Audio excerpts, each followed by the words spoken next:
A gente vai... Boa tarde. É que eu falei para o pessoal. A gente vai usar o microfone porque a gente está gravando, tá? Então, essa sala daria perfeitamente para falar sem microfone, mas a gente está gravando, tá?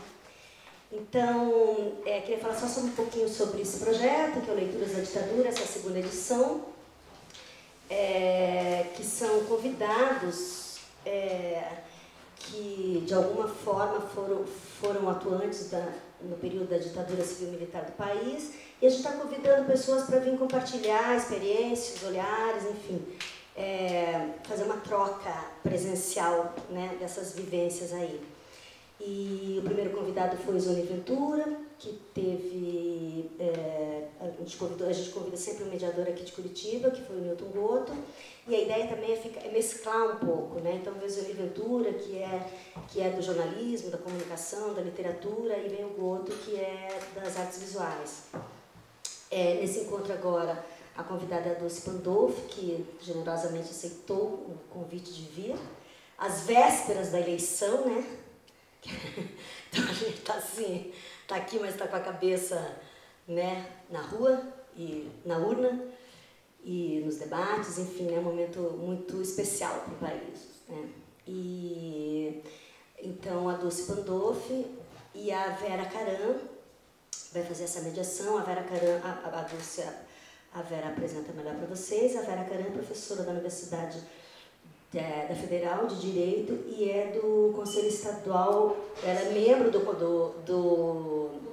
da Comissão Estadual da Verdade. Eu estou com o Conselho Estadual de Cultura na cabeça. Então, assim, a ideia é a gente conversar um pouco, acho que vai estar em torno de 1 hora ou menos, enfim, e aí abrir para a gente conversar, abrir as questões para a gente conversar.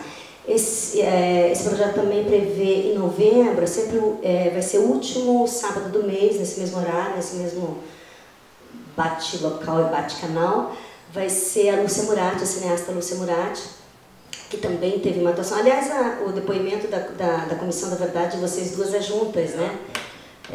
E com a mediação do Ulisses Galeto, que é músico e militante, né? Aí, ativista, enfim. Então, assim, aí a gente vai conversando no caminho. Muito obrigada, Vera, muito obrigada a Lúcia, a Vera Caram, a Lúcia Pandolfi, ao César, a Janaína e a Ana Zétula, né, que topou fazer esse projeto, e a todo mundo aqui da casa, muito obrigada. E do César, que tornou também esse projeto possível, né? É isso. Então, Vera Caram e Dulce Pandolfi.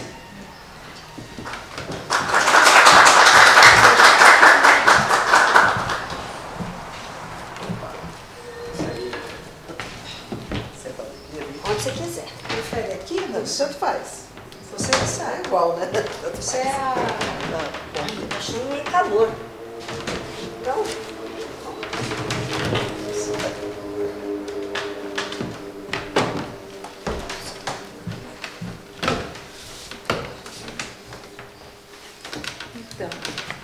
Coube a mim fazer essa breve apresentação.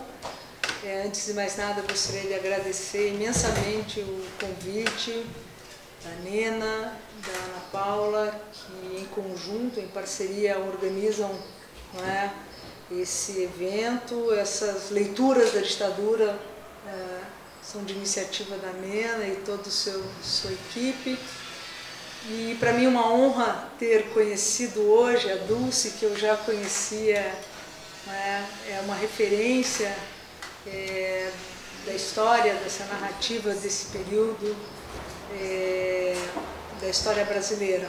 A Dulce, Dulce Chaves Pandolfi, a Dulce é mestre em ciência política pelo UPERJ, doutora em história pela Universidade Federal Fluminense, pesquisadora e professora da Fundação Getúlio Vargas, foi durante algum tempo diretora de pesquisa do IBASE, do Instituto Brasileiro de Análises Sociais e Econômicas, foi conselheira regional da SBPC, foi professora da PUC do Rio e da Universidade Cândido Mendes e também coordenou o grupo de trabalho da ANPOX, História Oral e Memória, e também Biografia e Memória Social. Isso aqui, eu fui às fontes, né? Foi membro do Conselho Deliberativo da Fundação Joaquim Nabuco e é atualmente diretora do Centro Internacional Celso Furtado de Políticas para o Desenvolvimento. Bom, além desse currículo todo, tem algo existencial que é o que faz também toda a diferença na história da Dulce, que é o fato dela ter sido militante do movimento estudantil na Universidade Federal de Pernambuco, no DCE, ela era do curso de Ciências Sociais. Já em Pernambuco, hoje ela me esclarecia, ela passou a militar na ALN, na Aliança Libertadora Nacional, e por contingências políticas ela se desloca de Pernambuco para o Rio de Janeiro, e lá no Rio, precisamente em setembro, Dulce, em agosto de 1970, ela foi presa, foi levada para o quartel da Rua Barão de Mesquita, na Tijuca, e presa por agentes do DOI-CODE, e lá permaneceu por 3 meses e felizmente está aqui, apesar de tudo. Então acho que é essa história que a Dulce generosamente, né, assentiu em contar um pouco para nós aqui nesse sábado. Eu acho que o momento é muito simbólico, já que é a véspera, né, em que a gente vai eleger o presidente da República, e talvez não fosse a luta dessas pessoas, não sei se a gente teria essa oportunidade nesse momento de estar democraticamente fazendo essa escolha. Então, Dulce, a palavra está com você. Eu esqueci de falar que ela publicou várias coisas, entre livros, artigos, capítulos de livros, artigos de jornais. E para hoje, a ideia é que a Dulce fale dessa questão das disputas da memória, a questão da anistia, das comissões, da Comissão da Verdade, enfim, a palavra é toda sua. Seja bem-vindo.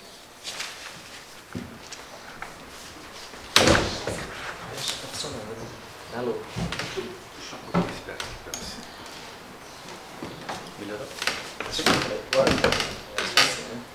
Bem, boa tarde a todas e a todos.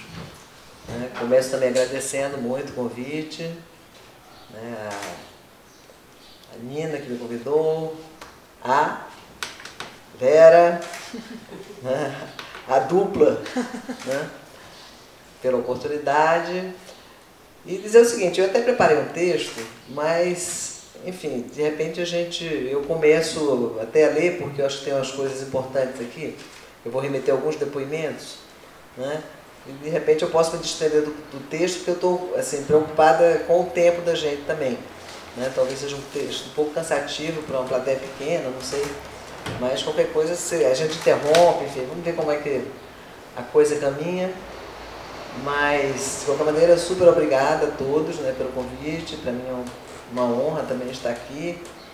Acho que a data é um pouco infeliz, né, quando marcamos, né, a gente não tinha ideia que fosse véspera das eleições presidenciais, uma eleição tão acirrada como essa, né, que está todo mundo com a cabeça a mil, né. Mas, enfim, vamos fazer esse esforço para ver se a gente consegue se concentrar um pouco num tema que é fácil de se concentrar, sobretudo para mim, né, e acho que para vocês também, mas de qualquer maneira não deixa de ser um esforço, né. Então, como a Vera falou dessas palavras tão carinhosas e generosas, né, com esse currículo aí também, calma gente, né, também muita estrada, são muitos anos, mas enfim.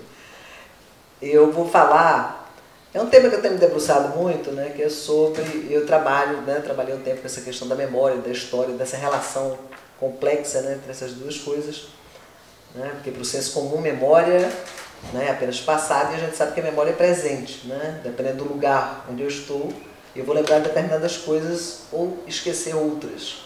Vou silenciar sobre umas e falar sobre outras. Então é um tema, quer dizer, a memória, né, ela é a fonte da história, mas ela não pode se confundir, né? Então eu tenho trabalhado um pouco com isso e fiz um texto, né, pensando exatamente essa disputa em relação ao regime militar.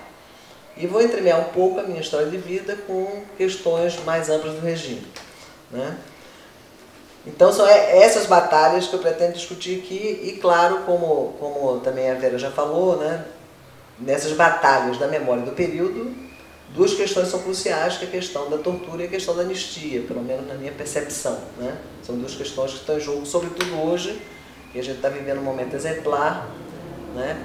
Nesse momento ali as comissões, né, da verdade estão atuando e tentando resgatar um período que até então era um certo tabu na sociedade brasileira, né? Então, quer dizer, eu começo dizendo que esse período, né, que a gente vai tratar aqui, né, que se inicia com o golpe de 64, ele tem sido objeto de inúmeras disputas, né? Essas disputas exatamente da memória, quer dizer, cada um resgata de uma determinada maneira esse período, né? E a disputa começa até pelo período, ou pelo dia, né? É comum, vocês já devem ter, né, agora nas comemorações de 50 anos do golpe, é golpe ou revolução? Ou é contra-revolução? Né? Começa por aí. A própria data, né? A gente costuma dizer que o golpe aconteceu, né, no dia 1º de abril. Eles já adotam a data, eles, quando eu digo, quer dizer, o grupo que deu o golpe, no dia 31 de março. Quer dizer, isso já é uma disputa, né? Outra disputa que eu acho que está super em voga, pelo menos no campo da história, é essa disputa sobre se foi uma ditadura militar, se foi uma ditadura civil-militar, se foi apenas um regime ditatorial, né? Se ele começa exatamente em 64, para alguns historiadores ele começa em 68, com as 5. Quando é que ele acaba é outra grande interrogação também, né? Algumas pessoas falam que ele acaba em 79, porque 79 por quê? Porque 79 tem a lei da anistia, porque 79 o AI-5, né, que foi um ato draconiano, um ato institucional número 5, que data de 68, é quando ele é suspenso, né? E para outros também ele começa em 68 com o AI-5, e outro grupo diz não, a ditadura vai até 85, quando você tem a primeira eleição para presidente da República, mesmo indireto, mas com civil assume a presidência da República, né? Mesmo civil mesmo sendo Sarney, né? E para outros até 88, quando a gente tem uma nova Constituição, e ainda tem aquele marco que diz não, o regime só acaba quando a gente tem a primeira eleição presidencial. Estou dizendo isso para vocês porque isso na área da história tem sido objeto de inúmeras controvérsias, disputas e versões, né? Porque, como vocês sabem, quer dizer, o episódio aconteceu uma vez, mas as versões são inúmeras sobre aquele fato, né? Claro que o bom historiador é aquele que exatamente pega as diversas versões, as diversas fontes e tenta mais se aproximar da realidade, daquilo que aconteceu. Mas a realidade não se repete mais, né? Aquele episódio aconteceu ali. Mas cabe exatamente aos historiadores, né, se cercarem dessas diversas fontes e aí tentar exatamente se aproximar o mais possível daquele evento, né? Dito isso, quer dizer, e outra grande disputa, essa totalmente em voga agora, é exatamente sobre a tortura e sobre a anistia. Teve tortura no Brasil? Quem fez a tortura? Quantos foram torturados? Foi uma coisa episódica? Né? A tortura foi apenas excesso de alguns? Né? E a lei de anistia? Anistia é o quê? Esquecimento? É para a gente esquecer? Já teve uma lei, não precisa mais se falar nesse assunto, porque o que a gente quer é a paz, é a reconciliação. Tocar nesses pontos, para alguns, significa exatamente você remexer num passado que não pode ser mais remexido porque já passou, né? Então isso também está sendo objeto de uma tremenda disputa e a Comissão da Verdade está sendo alvo direto, né, dessa disputa. Então, enfim, é um pouco sobre isso que eu queria falar algumas coisas.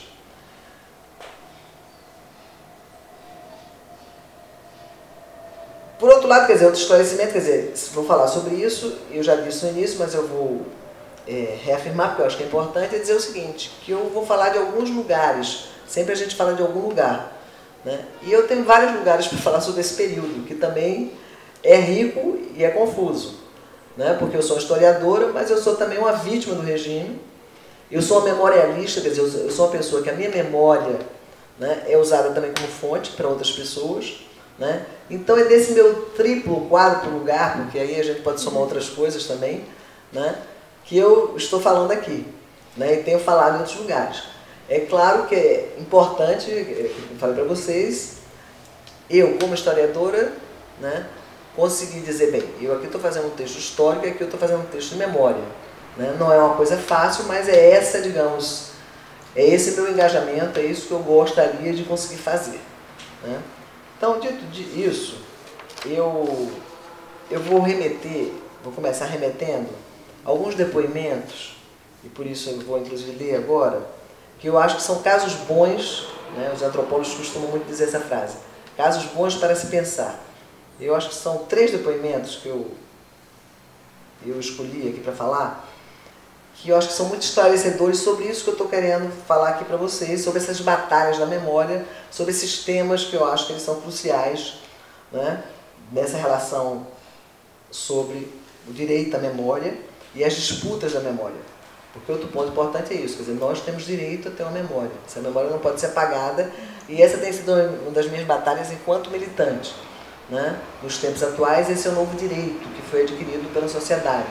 Isso é uma coisa no passado que não... Mas os direitos, vocês sabem, os direitos eles são infindáveis. Né? As lutas dos homossexuais, a luta das mulheres, a luta, quer dizer, você vai adquirindo direitos novos na sociedade. Então as vítimas também de regimes militares, não só no Brasil, mas em diversas partes do mundo, ou vítimas de regimes que cometeram atrocidades de lesa humanidade, né, como foi o caso do nazismo, essas pessoas dizem que elas têm direito à memória e querem que a sua memória seja socializada com a sociedade. Então, também deixa lugar, né, de uma militante do direito à memória, que eu também estou aqui falando, e, portanto, eu acho que esses depoimentos são muito importantes. O primeiro, vocês devem ter tido acesso, foi super, até a Globo veiculou, né, é o depoimento do coronel Paulo Magalhães, né, que ele deu exatamente na Comissão da Verdade do Rio de Janeiro. Né, ele deu, já foi em março, né, desse ano, e uma das coisas que me chocou profundamente, deve ter chocado várias pessoas, foi que ele assumiu totalmente a responsabilidade pelo desaparecimento do então deputado federal Rubens Paiva, né, que foi preso no Rio de Janeiro, em janeiro de 1971, e até hoje não existe nenhum vestígio do seu corpo. Né?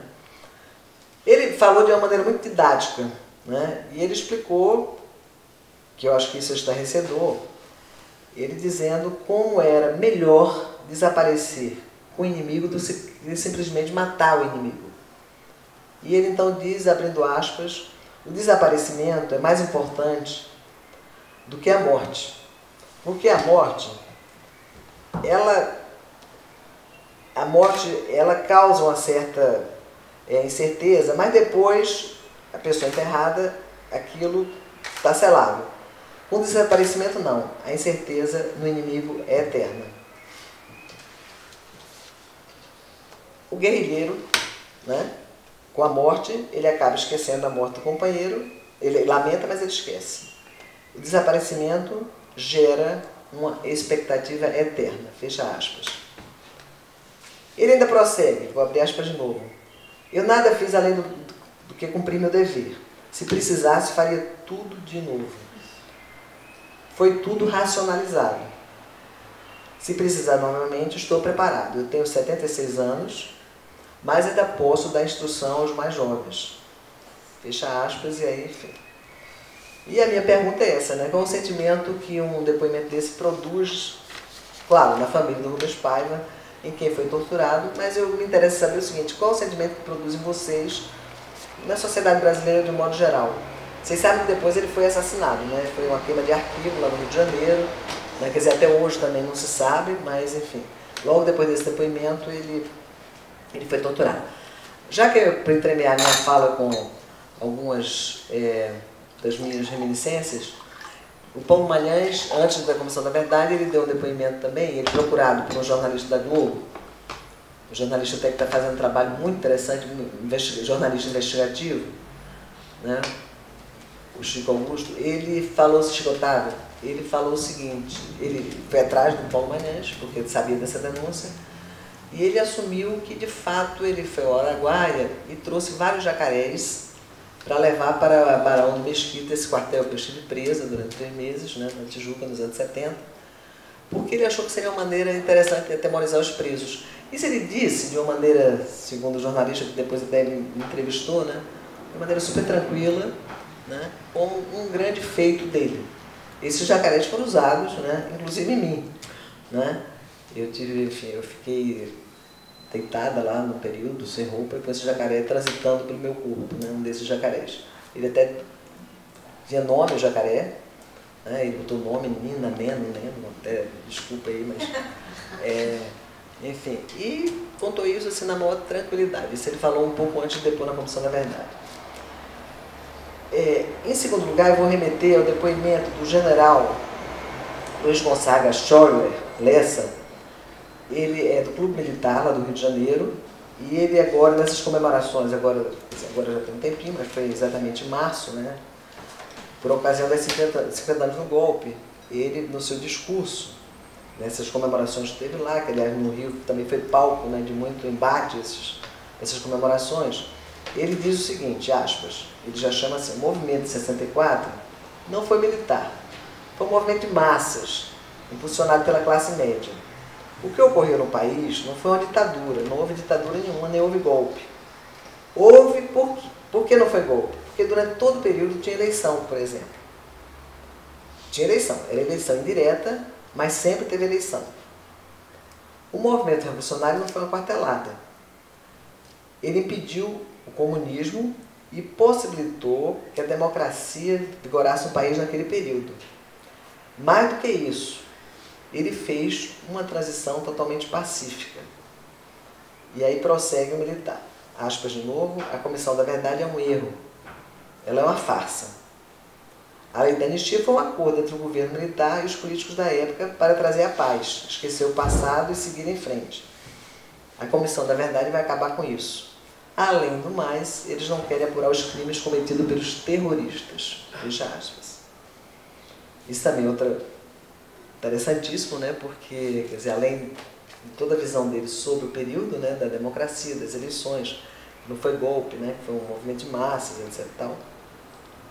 Tem a visão dele sobre a Comissão da Verdade, né, que se, por um acaso, essa comissão ela é um erro, mas já que ela existe, ela teria que apurar também o lado dos terroristas. Depois a gente pode até fazer uma discussão sobre isso, porque eu acho isso assim, de uma importância enorme. E, finalmente, eu vou recorrer ao depoimento do torturador Riscala Corbage, é um coronel reformado da PM, que ele prestou recentemente ao Ministério Público Federal, também está fazendo trabalho junto com a Comissão da Verdade, super importante, né, e foi divulgado parcialmente no jornal o Globo também, agora mais recente, em maio desse ano. Esse Riscala Corbage, conhecido como Dr. Najib, ele foi um dos meus principais torturadores. Eu denunciei ele tanto na Comissão da Verdade, no dia do depoimento que eu dei, né, em maio de 2013, como também no depoimento que eu prestei esse ano para o Ministério Público Federal. Esse cara foi um daqueles caras, ele montou em cima de mim, né, e ele se descontrolou durante as minhas torturas, porque até vocês já devem ter ouvido em outros depoimentos, sempre tem um papel, eles faziam esse jogo, né, do bom e do mal. Então, uma hora lá que já estava completamente machucada, sempre aparecia alguém, nesse caso foi ele, né, dizendo para mim, não, acabou tudo, esquece tudo. E eles me deram uma injeção, que eu também já tinha ouvido falar na época, chamada soro da verdade, na realidade é uma substância mais pentatol, né, que você fica um pouco torpe, assim, adormecida, deve ter, enfim, alguma dessas coisas que te deixam meio grogue, né. E eles me levaram para o canto, me deram essa injeção, e depois de um tempo, eu, né, já tinha sido muito torturada, estava muito machucada, ele então começa um papo comigo, dizendo que me levou até para outra sala, diferente da sala de tortura, dizendo, olha, acabou tudo, a gente está aqui em outro momento, né, você vai ser solto daqui a pouco, mas a gente só quer que você colabore um pouquinho, então a gente precisa de algumas informações básicas, enfim. Aí ele pegou um papel para eu escrever e eu estava com a mão machucada, aí falei que não podia escrever, a caneta caía, enfim, fiz um pouco de... E aí ele pediu para eu falar, minha língua estava cortada, enfim, aquilo foi durando um pouco, assim, né, eu também, sei lá, tentando ganhar tempo, naquele mal-estar, e ele tentando me convencer, não, mas acabou, você tem que colaborar, não sei o quê. E esse cara simplesmente, ele se desequilibrou, né? Ele me jogou no chão e ele começou a me bater assim, com um pau, com as botas, deitou em cima do meu corpo, e gritava que ia me matar, sua filha da puta, enfim. Completamente desconcertado. E eu lembro da cena, né? Quer dizer, quando os outros torturadores ouviram os gritos dele, eles, porque não interessava também aquilo ali, né? Quer dizer, algumas pessoas foram presas e já estavam, digamos, seladas para morrer, né? No caso como Marighella, enfim, figuras, né? Essas pessoas iam para a tortura, mas já ali não seriam vivas. Outras, digamos, morreram por acaso, aspas, todas as aspas do mundo, porque não aguentaram, né? Mas não eram pessoas, digamos, destinadas a morrer. Até acho que é o caso do Rubens Paiva, porque é um certo escândalo. O cara, imagina, um cara é deputado federal, não tinha nenhum envolvimento maior com uma organização de esquerda, apenas tinha recebido alguma correspondência do pessoal que estava no exílio, enfim, né? Então, mas como a barra era muito pesada, quer dizer, esses acidentes eram muito possíveis de acontecer, o coração de uma pessoa pifar no meio daquela situação. No meu caso também não era um caso não era um caso para eu ser morta, digamos assim, até porque na minha prisão tinha testemunhas, também é uma história que depois eu posso contar, né? Eu fui presa, enfim, num esquema que várias pessoas viram sendo presas. Então os caras devem ter ficado apavorados e arrancaram ele de cima de mim e quase não conseguem, porque ele estava completamente tomado por aquela... E esse cara foi arrancado de cima de mim, né? Esse riscado com a barbagem. E no depoimento que ele dá, quer dizer, vocês imaginem como me tocou esse depoimento dele, né? Quando eu li essa declaração dele, né? E ele disse também de uma maneira completamente cínica, né? Que ele utilizava todos os meios porque ele sabia fazer qualquer o rádio dor. Era isso que ele dizia, né? E ele descreve detalhadamente essa sala de torturas que tinha lá no quartel da Barão de Mesquita, né? E ele diz também o seguinte: até o diabo que se passasse por ali sairia em pânico, não escapava ninguém, né? Depois, no final, ele conta o seguinte, que ele resolveu contar tudo o que sabia para se livrar de um problema. E ao final do depoimento ele pediu: eu só vou pedir uma coisa a vocês todos. Por favor, me deixem em paz. Feche aspas. Né? Quer dizer, ele pede para ninguém fazer nada com ele, porque ele já, ao contar essas coisas, ele teria, digamos, se livrado de um problema e que, portanto, era para deixar ele em paz. Né? Então, quer dizer, eu acho que esses depoimentos, aquilo que eu falei, eu acho que eles são reveladores, né, dessa relação que eu estou querendo trazer para vocês aqui, né, dessa relação da memória, né, com a história. São fontes, esses depoimentos são fontes, que a gente tem que trabalhar eles como historiadores. Eu como vítima, né, aquilo que eu falei, eles me tocam profundamente, né, e eu quero, inclusive, levar esse depoimento, digamos, eles têm outro destino, não apenas... Né? Mas aí, enfim, é meu ponto de vista enquanto militante dos direitos humanos, né? Não apenas que eles fiquem selados lá, mas eu acho que isso aqui tem que ter alguma consequência. Eu acho que uma pessoa não pode dizer isso tudo e não ser levada para um banco de réus.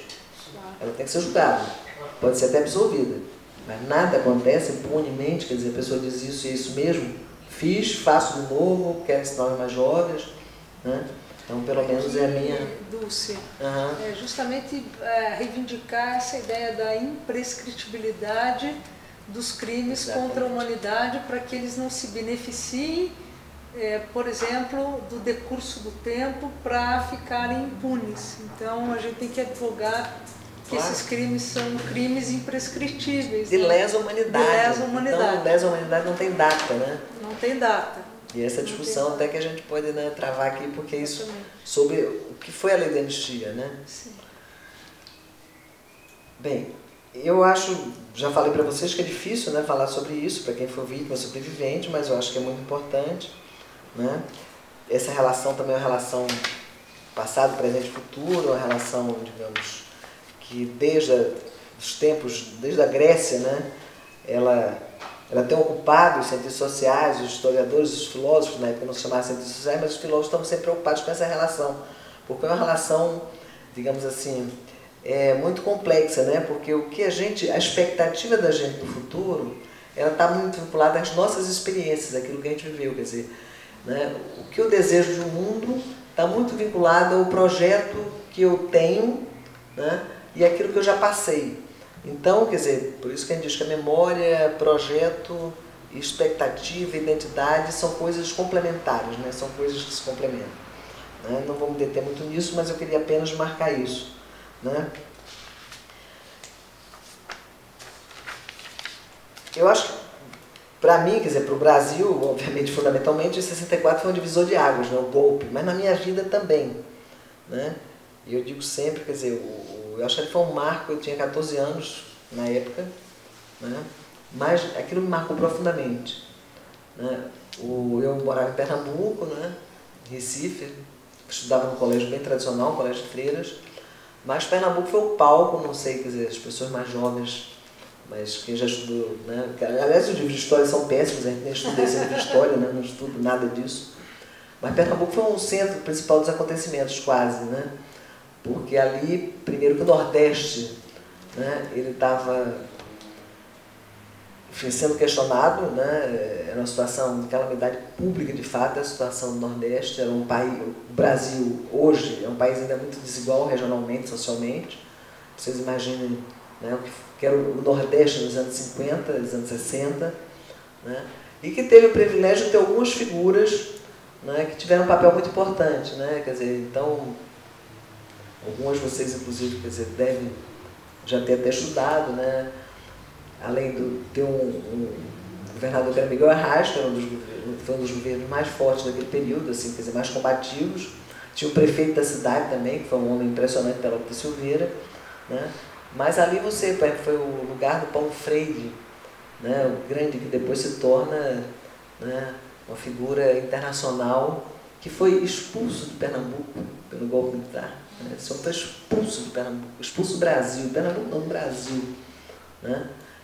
E que aqueles ensinamentos do Paulo Freire, eu com 14 anos eu ficava impressionado ele montando aquelas cartilhas, né, dizendo que não adianta ensinar para uma pessoa, né, já mais velha, um adulto, né, que, como tinha nas cartilhas, né, que o Ivo viu a uva. Quem é Ivo, gente? Não existia nem esse nome no Nordeste. Uva não existia, eu nunca tinha chupado uma uva até 14 anos, ninguém sabia o que era uva. Né? E que a pessoa só iria aprender em função da sua realidade, né? Quer dizer, isso que é despertar o interesse. Então ele monta, né, junto com a UNE, o Movimento Cultura Popular, Francisco Brenan, né? Eles fazem um trabalho incrível, né, de alfabetização de adultos em cima desse movimento de cultura popular. Né? E esse homem teve um papel muito importante para aquela juventude lá, né, o Paulo Freire. Né? Outra figura importante, que depois que vai ser marcado por outra coisa, que são pelas suas torturas também, que são assim hoje, que é o Gregório Bezerra, que era um líder, né, do movimento camponês de lá. Uma figura muito forte também pernambucano, estava lá na luta, né, porque os camponeses não tinham, vocês devem saber, a legislação social não tinha entrado no campo ainda, né, naquele momento. Então ninguém tinha carteira, ninguém tinha direito nenhum, ninguém tinha salário, eles pagavam o que queria, muitos com trabalho escravo, né? Aspas, né? Outra figura importante, Francisco Julião, né, que hoje também está coordenando as ligas camponesas. Né? O Celso Furtado, na SUDEM, uma figura importantíssima também, né, com teses importantes sobre a questão do subdesenvolvimento, mostrando o seguinte, gente, não é uma questão de um progresso linear, quer dizer, o Nordeste jamais será desenvolvido, né, até o Brasil, mas sobretudo o Nordeste, daqui a 50 anos ele não será do subdesenvolvimento se a gente não romper o ciclo. Né? Não era uma questão, digamos, de progresso, porque a ideia se passar, não, é porque está no estágio anterior, mas com o passar dos anos, naturalmente se chega lá. Né? Então, uma visão bem evolucionista do processo. E o Celso, ele não é nada disso. Né? O subdesenvolvimento tem que ser rompido através de uma mudança das estruturas. Mas se não se romper essas estruturas, ele vai ficar aqui sendo apenas aprimorado. Né? Esse homem também ele foi exilado, né? Proibido, apareceu na primeira lista de cassações. Então, para mim, foi um momento assim, muito digamos, muito marcante, né? Eu lembro do dia do golpe, o corre-corre, meu pai era um professor da universidade, né? Uma pessoa simpática às ideias, né, desse universo aí de esquerda, do Miguel Arraes, enfim. E aquilo foi muito marcante. O Gregório Bezerra, ele foi arrastado pelas ruas de Recife num jipe, né? Ele foi usado como um símbolo bastante forte, né? Como se fosse um troféu de guerra dos militares, tipo assim, olha, vencemos esse comunista aqui, ele está recebendo tratamento. Fica até super emocionada. Eu não sei se vocês sabem, mas ele foi arrastado por uma corda, né, no pescoço. Né? E a gente correu para ver, a pessoa dizendo, olha, Gregório está sendo arrastado. Assim, que coisa mais marcante. Né? Aquele tratamento que eu, um dia falando no lugar, eu usei uma frase que também me impressionou muito, né? E até quero fazer uma relação com hoje. Eu não sei se vocês acompanharam, mas vocês devem ter acompanhado pela televisão também, há uns 4 meses atrás, a Cláudia Ferreira da Silva, uma dona de casa no Rio de Janeiro, ela saiu de casa para trabalhar, né, e ela foi vítima de uma bala perdida, aspas, né, uma bala a feriu quase mortalmente, e os policiais no Morro da Congonha, lá no Rio, os policiais pegaram o seu corpo, botaram dentro do carro da polícia militar, né, e levaram essa mulher dentro do porta-malas do carro. Esse porta-mala abre e o corpo dela é arrastado pelas ruas do Rio de Janeiro, que por sorte, né, não deixa de ser uma sorte, uma pessoa que estava passando outro carro com o celular filma aquela cena. Né, e essa mulher ela morre no asfalto, sendo arrastada no carro da polícia militar, né, instituição essa que, em tese, seria encarregada de garantir os direitos do cidadão. Né? Então, aquela mulher que era uma dona de casa, mãe de vários filhos, estava indo para o trabalho, já é baleada, uma coisa assim absurda, e, além do que, ainda tem né, esse tratamento. E a filha dela vai para a televisão, e eu achei impressionante a frase da filha. Ela disse, minha mãe teve um tratamento que nem cachorro merece. Né? Isso agora. Né? Então, por isso que eu acho que essa luta da gente tem que estar junto com essa luta maior pelos direitos humanos. Né? Eu acho que a gente não pode separar. Então eu digo, eu acho que o Gregório teve um tratamento que nem cachorro merece, eu tive um tratamento que nem cachorro merece, e a Cláudia e milhões de outras pessoas continuam tendo no Brasil um tratamento que nem cachorro merece. Né? Então eu acho que essa... Se me permite, você acha que o tratamento que hoje, sobretudo as polícias militares, dão, ou o procedimento, é herança desse período, sobretudo do período da ditadura, ou seja, continuam os mesmos procedimentos e hoje com a população civil, como foi o caso dela? Exatamente, esse aqui eu acho que é o ponto, né? Porque a partir do momento que você tem uma sociedade onde existe a impunidade, né? Quer dizer, o cara vai para a televisão, diz, eu torturei, eu fiz isso, etc, tal, estou aqui contando para vocês e faria de novo, e quero ensinar os mais jovens, né? Que exemplo é isso? Né? Então, por isso, se a tortura, se você, quer dizer, a tortura é o exemplo máximo, porque eu acho que esse crime de lesa humanidade, né, ele está acima, né, de qualquer outro, ele está em outro patamar, né? Acho que a tortura é uma coisa assim impensável, nada justifica, né? É uma coisa que você não pode ser conivente em nenhuma circunstância. Pode prender, claro, deve, né, dependendo da forma de prisão, etc, tal, ou julgar as pessoas, mas torturar não existe, né? Então, eu acho que isso tudo acontece exatamente. Segue, né? acontecendo. Porque segue acontecendo. Quer dizer, também a tortura não é invenção da ditadura.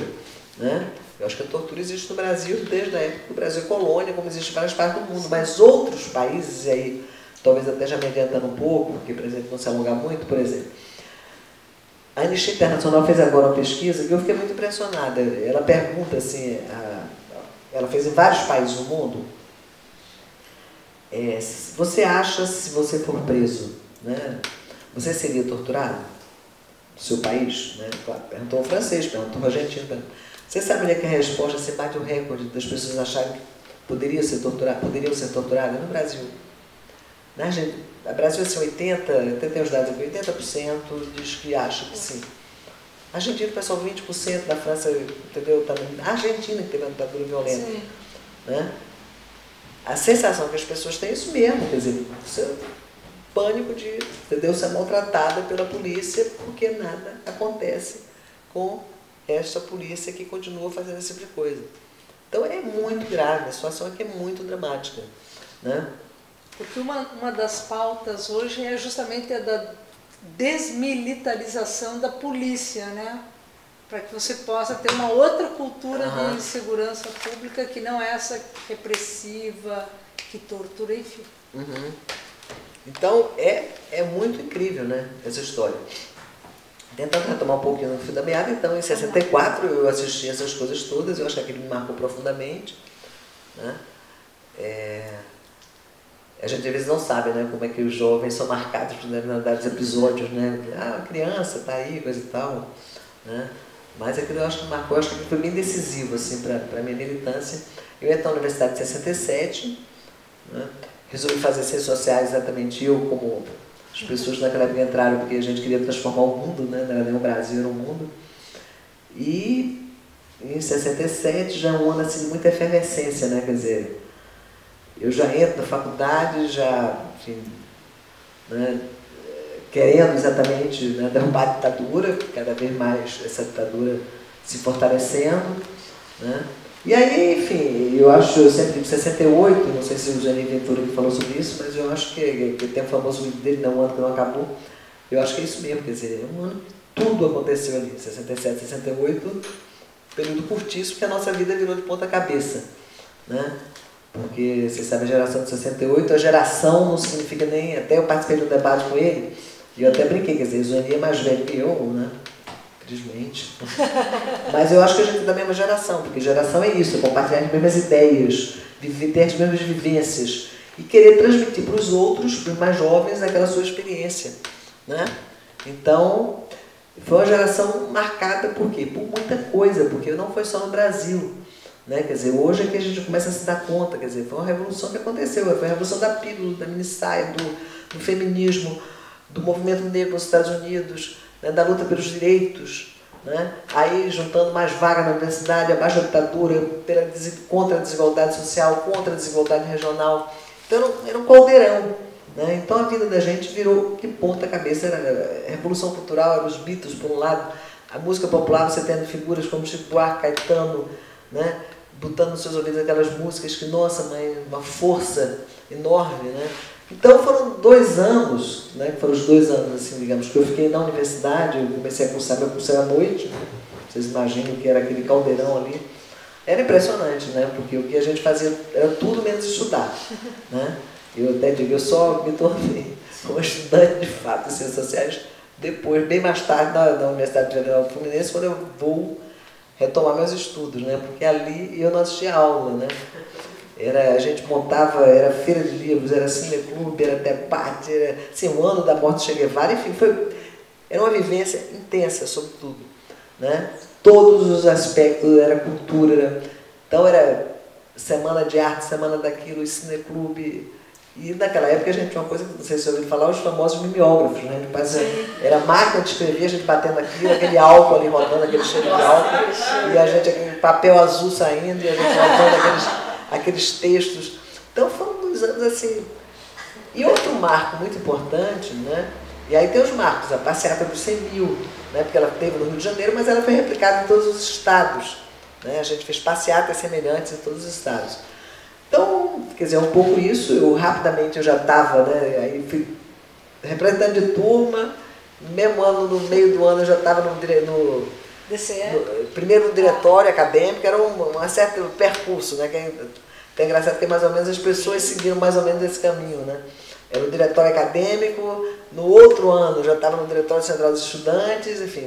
E daqui a pouco já estava na organização de esquerda, né? A NN, era a organização do Marighella, até era uma dissidência do Partido Comunista na época, né? O Partido Comunista Brasileiro, que a gente, e até tem uma história muito engraçada, porque eu quando entrei para a universidade, né, eu sabia de algumas coisas, mas não sabia de tantas outras, né? Eu, por exemplo, não sabia de um debate, até então não tinha nem conhecimento dessas organizações, nenhum, absolutamente. Eu queria derrubar a ditadura, queria transformar o mundo, queria usar, pra vocês terem uma ideia, a gente fez um movimento para usar saia, porque a gente, desculpe, calça, porque a gente não podia usar calça comprida na universidade. Nossa! Não acreditável, isso eu estou falando nos anos 68. Só estudante de arquitetura. Podia usar calça para não dar os lances. Né? Quando tinha as pranchetas, gente, é inacreditável. Você não podia de calça comprida. Então a gente fez um movimento para usar calça comprida, né? na universidade. Então, eram essas, né? Mas aí eu vou te contar um negócio que eu disse assim, tem uma coisa... Falando do partido, acho que... aí era muito engraçado porque eu entrei na sala de aula e eu já era, digamos assim, uma potencial militante. Por vários motivos, meu irmão já militava, meu pai era professor da universidade, eu tinha uma prima que já era do DCE, enfim. E aí o pessoal me chamava e dizia assim, porque o Partido Comunista, né? Vou falar bem rapidamente isso, que depois vai ser meu objeto de estudo da minha tese de doutorado, né? Trabalho até com a memória e a história dos comunistas, porque o partido teve uma força, né, nesse período. Não é à toa e nada gratuito na vida, digo, não existe jantar e almoço de graça, quando alguém convidar vocês, podem ter certo que tem alguma coisinha por trás, algum interesse. Né? Então o Partido Comunista, depois do golpe, o partido se desmonta, né? Porque o Partido Comunista tinha uma visão seguinte, não vai ter golpe no Brasil, até porque a burguesia, o Brasil é um país, o Partido Comunista tinha uma visão muito evolucionista do processo. Né? Então achava que era assim, escravismo, feudalismo, capitalismo e depois socialismo. Então, como o Brasil era considerado um país pré-capitalista, ele ainda não era capitalista, quase como se fosse um país feudal, feudal, a terminologia mudava. Né? Então, esta burguesia, digamos assim, ela era aliada do proletariado e do campesinato para fazer aquilo que os franceses fizeram, imagina, em 1789, quando foi feita a Revolução Burguesa na Europa, na França, né? Onde, para derrotar a nobreza, os nobres, a burguesia se aliou ao operariado. Então era um pouco a visão, claro que estou fazendo uma coisa bem esquemática, né, do Partido Comunista de 64, é que essa burguesia estava do lado do progresso, do operariado, então o golpe dificilmente aconteceria. Né, porque a burguesia era progressista, essa era a palavra usada na época, ela era moderna, ela era progressista, o latifúndio era o atraso. Então você tinha uma polarização entre o atraso, que era o latifúndio, o imperialismo americano, e aqui o progresso, que era a burguesia, os camponeses, a classe média, etc, etc. Então, essa força, esse polo do progresso, era maior do que esse. E até as forças armadas estavam desse lado, porque o grosso era da classe média, pequena burguesia, média burguesia. Então, era o seguinte, o grande debate na esquerda era se tinha uma burguesia moderna ou se não tinha. Se tinha uma burguesia progressista ou se não tinha. 67, quando eu estou na universidade, está tendo grande racha, né, como a gente chamava racha, no interior do Partido Comunista, que deu várias organizações daí dentro. Então, o Partido Comunista Brasileiro Revolucionário, do Mário Alves, né, do Apolônio de Carvalho, figuras emblemáticas, da LN, que é do Carlos Marighella, né, enfim, e várias outras organizações, dissidências, né, da Guanabara, do Rio Grande do Sul. Então, o partido estava, digamos, nesse momento de luta, que se chamava na época luta interna.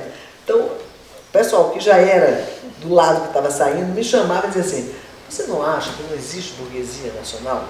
Que a burguesia não é progressista? Aí eu não entendia muito aquela conversa, ficava me bromando um pouco, eu também não queria mostrar a minha ignorância completa. Aí falava.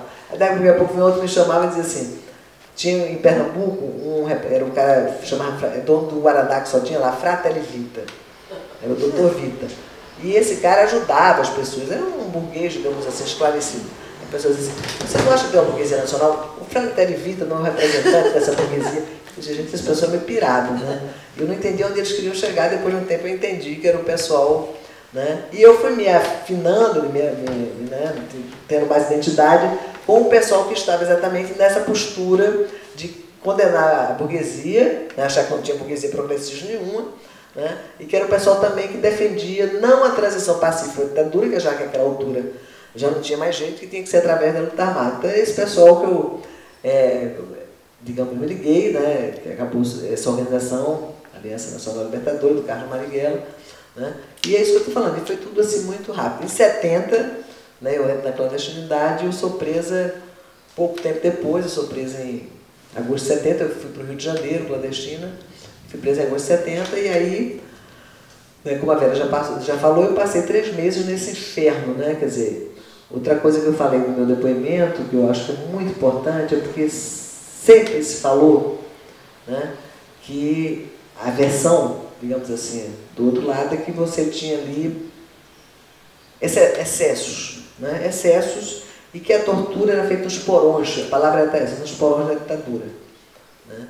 E no meu depoimento eu fiz questão de dizer o seguinte, olha, as torturas até tinha porões da ditadura em alguns momentos, né? Algumas casas clandestinas, mas o grosso das pessoas foram presas e torturadas, né? Em estabelecimentos oficiais do Exército, com nome, endereço, comandante, etc. Talvez eram instituições oficiais do Exército Brasileiro, né? Eu, ao entrar na PE, ouvi uma frase também que, até no meu depoimento eu falei isso, que até hoje, de fato, ela soa nos meus ouvidos muito forte. Os caras falaram, né, que não tem nem Deus, nem pátria, nem família. Somos nós e você, né? Então, eu estava nessa instituição oficial, com todos os seus símbolos, bandeira do Brasil para tudo que é lado, hino nacional sendo cantado e a gente sendo torturada ali, né? Então, não tem nada de porão, né? Foi uma tortura oficializada. Eu queria até ler rapidamente, porque eu acho que foi feito um pacto já em 64, né? Quando, em 64, começam essas denúncias todas de tortura, e o Castelo Branco, que era o primeiro, né, foi o primeiro presidente da República do regime militar, da ditadura militar, enfim, ele, diante dessas denúncias, né, porque naquele momento você...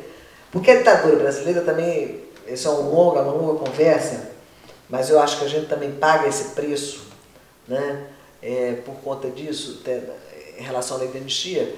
Ela teve uma faceta legal muito forte. Sim. Né? Os partidos continuaram existindo, eles mudaram os partidos, mas tinha partido, tinha eleição de fato, como disse o cara lá, né, aquele general que eu li para vocês na fala dele, tinha eleições. Então era a ditadura, né, digamos, com uma faceta complicada da legalidade, tanto que nós éramos barbaramente torturados, prisão completamente ilegal, mas depois a gente ficava numa fase de legalidade. A gente ia para as prisões regulares, ia para as auditorias militares de poder processo, ser julgada, condenada, absolvida, enfim, né? Coisa que dificilmente acontecia na Argentina. As pessoas, quando eram presas, eram mortas, né?